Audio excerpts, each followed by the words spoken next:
Provident fund అమ్మేశాడు, voluntary retirement పెట్టేశాడు, వచ్చిన డబ్బంతా కొడుక్కి ఇచ్చేశాడు. వాడు ఎంఎస్ చదువుకుంటానని అమెరికా విడిపోయాడు. నాన్నగారు ప్లేస్మెంట్ వచ్చిందండి నాకు చదువుకుంటూ ఉండగానే అన్నాడు, మంచి ఉద్యోగంలో చేరిపోయానన్నాడు, మేడ కట్టేసుకున్నానన్నాడు, 2 కార్లు కొనేసుకున్నానన్నాడు.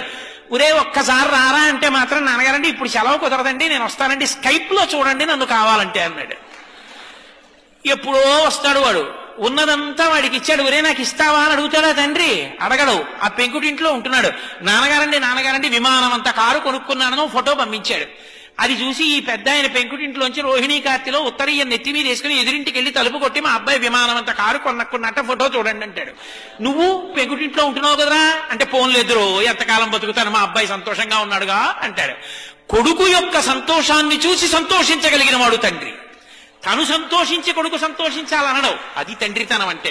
తండ్రి కష్టపడి పెంచి పెద్ద చేసినంత కాలం తండ్రి దగ్గర అనుభవించి ఆఖరణ తండ్రిని తీసుకెళ్లి వృద్ధాశ్రమంలో చేర్చి పెద్దవాడైపోయినటువంటి తండ్రి కొడుకు వచ్చి పక్కన కూర్చుంటే చాలు, కొడుకుతో కలిసి తిరుగుతున్న తండ్రిని చూసి నా మనవలు కూడా నాతో ఇలా ఆడుకుంటే బావుణ్ణు, నా కొడుకు కూడా ఇలా పడుకునే ముందు నా పక్క మీద కూర్చుంటే బావుణ్ణు, నన్ను చేయి పట్టుకుని దేవాలయానికి తీసుకెడితే బావుణ్ణు, సీతారామ కళ్యాణం అవుతుంటే నాన్నగారండి తీసుకెళ్లి కారులో దింపితే బావుండంటే, ఖాళీ లేదని ఏడాదికోసారి జైల్లోంచి బెయిల్ మీద వచ్చిన వాళ్ళ ఎప్పుడో అమెరికా నుంచి సంవత్సరానికి ఓసారి 20 రోజులు వచ్చి వెళ్ళిపోయి పిల్లలకి ఇంగ్లీష్ అలవాటు అయిపోతే నాయనమ్మ వాడికో జంతికలు చేసి పెడదామని వాడితో మాట్లాడదామని దగ్గరికి వెడితే మనవలు ఇంగ్లీష్లో మాట్లాడుతుంటే మాట్లాడడం చేత కాని నాన్నమ్మ మౌనంగా వాళ్ళ కోసం ఏడుస్తుంటే, తండ్రి చచ్చిపోయిన తర్వాత పాచి పీనుగు 3 రోజులు మంచు ముక్కల్లో నానిపోయిన తర్వాత వచ్చి అంచేష్టి సంస్కారం చేసిన కొడుకు ఒక కొడుక,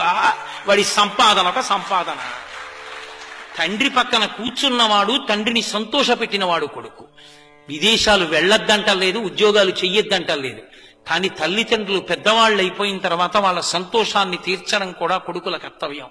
కొడుకు లాంటి వాళ్ళు చాలా మంది ఉండొచ్చు, కూతురు లాంటి వాళ్ళు చాలా మంది ఉండొచ్చు, కానీ కన్న కడుపున పుట్టిన కొడుకు కొడుకి. వాడికి ఆ కర్తవ్యం లేనప్పుడు వాడికన్నా ఇంట పెరుగుతున్న పెంపుడు కుక్క మీద.